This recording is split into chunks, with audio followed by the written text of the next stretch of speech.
Is it fair to say that we could spend many hours just talking about that deal because of the complexity, everything that went on? Or was it, in hindsight, a very smooth and efficient deal? It was definitively not a smooth and efficient deal.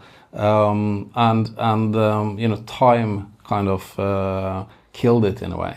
When we chose to terminate the combination agreement last year, it was basically because we were not in a position to actually marry the two companies, which, from the onset, this was a combination agreement. When you can't combine two companies, you can't get the synergies, you can't get the the operational, advantages that they're looking for. We were looking at a scenario where for a prolonged period of time, we probably had to run two companies in parallel, although management would be and governance-wise, it would look like one. It would basically be two massive companies running in parallel with all the implications that have, even in how you price, internally price services to each other and so forth. So it didn't really look very efficient, to put it that way. And why we ended up in that situation was obviously because the Savres family and CMB had other ideas for the company. So I think the solution we found in the end was, although a full-on merger at the time, effectively executed from when we made public with the term sheets, that would probably been the best solution in the end. But now, when we ended up where we were with a blocking shareholder, I think the solution that we found, during the summer of last year, which came out publicly in October, I think that's the best we could. And it actually, it was good for CMB because they can execute on their strategy. It's good for Frontline. We are, pure play tanker company. It's also shown, that was one of my points in my Q1 reporting, or our Q1 reporting, was also operationally we're set up for this stuff. We increased our overall sailing day footprint or fleet by 33%, literally overnight. And the organization is able to adapt to that. And it's not like we need to go and hire 10 people or anything like that. We'll just add them to the platform. And, right now, all the vessels but one is sailing effectively on the Frontline flag. So, but describing the solution you're telling us now, could that solution have been found earlier or very difficult? No, not really. No, it's and this is from the onset. There were actually three parties to this transaction. So it was Frontline, it was Euronav, and then it was CMB. And obviously for Euronav, it would be extremely difficult to go to their shareholders and recommend a solution where you split the company in two, which is effectively what we've done. We bought close to 50% of the NAV of Euronav. So you can imagine for the Euronav, before CMB were in a blocking position, that was not really, actually these discussions were had back in October, a year back again in 2022, that must be, yes. When the realization came that CMB was not going to stop.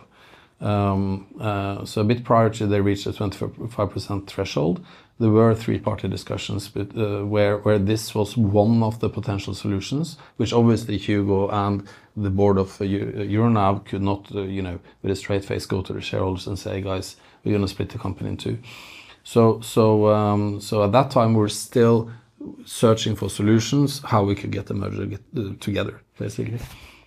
How easy is it to stay calm and collected working on this very complex deal, but on the other hand also need to deliver on existing, vessels and metrics, etc.?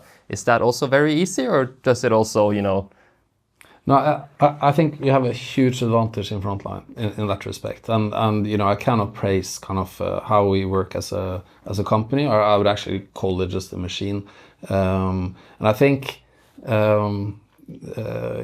You could joke about it that Frontline has had there's been new management in Frontline quite a few times. There's a history of fairly rapid changes. But you know, to give you an example, kind of, I believe I'm the sixth CEO, the CFO is reporting to. So I think that the company is kind of used to having obviously very, very lean organization. They're also very used to having top management change, you know, fairly often, but also that you know, kind of the overall strategy of the company is extremely known to every employee. You know, we're a company of professionals. So sometimes we kind of compare it to a law firm. This has to do with how the company is set up. You know, everything that is not core is outsourced. So it means that you know, the people that are actually hired by Frontline are more or less regarded as managers, and they're all professional. They're all kind of has long experience both in Frontline and in shipping, so they will just soldier on. So of course it's a little bit noisy when you read the newspapers and hear about this and that in the market. But I honestly don't think we've lost any momentum during kind of this you know, almost 2 years of negotiations and various kind of strategy paths. And it was always going to be so that you know, Frontline would kind of remain, and you know, the Frontline kind of business model was you know, going to be the one kind of leading on. So I think kind of the team at Frontline has you know, and I'm you know, very, very respectful of that, been able to kind of just soldier on and do you know, the day-to-day work as efficiently as possible. So and now when this solution came on, you know, everybody's just super motivated to make this work as we go forward. I think that's perfectly explained, and maybe also another analogy would be like a sports team. Like the club stands, you know, managers and players come and go, but the DNA of the club is like the most important. So when you're dealing with difficult situations, it's not, you don't put your ego in it. Where should I be and what can happen to me? It's more like the machine, the DNA, and that's how the company maybe stays relevant for years after years, maybe. Absolutely. But it's harder to execute, you know, in practice than in theory. So there has to be a really strong core, but maybe that comes naturally from biggest shareholder down to the organization. So you can't really... No, I believe you're right. But I also think the misconception might be that, and I had this as well when I joined Frontline back in the days, when you realize actually how small the core organization is. You know, we run, you know, 89 ships, actually reducing a little bit now because we're delivering the ships that we've sold. But, you know, the man years in the office is, you know, hardly 50 people. So you actually know everybody personally, more or less. And so we're kind of a tight team. You know, operationally, commercially, technically, you know, everybody knows what their job is.